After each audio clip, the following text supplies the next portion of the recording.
তোমরা তো প্রত্যেকেই জানো আমি গেছিলাম কলকাতাতে প্রোগ্রাম করতে আমার স্টুডেন্টদেরকে নিয়ে ঋদ্ধিমানের ইনভিটেশনে। তবে সেটা প্রপার কলকাতা না, কলকাতার সাইড নৈহাটি সাইড বললেই চলে। যাই হোক, নৈহাটি সাইডে যখন প্রোগ্রাম করতে গেছি আর নৈহাটির বড়মাকে পুজো না দিলে হয়?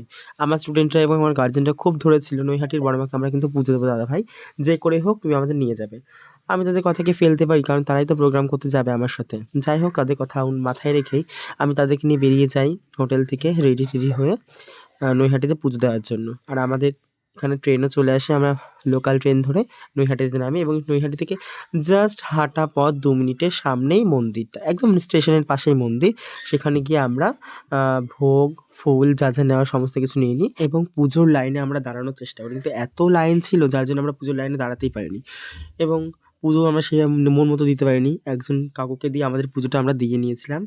যাই হোক, তবে বাইরে থেকে আমরা বড়মাকে প্রণাম করেছিলাম আর বলেছিলাম, "বড়মা তুমি ভালো থেকো, সবাইকে ভালো রেখো।"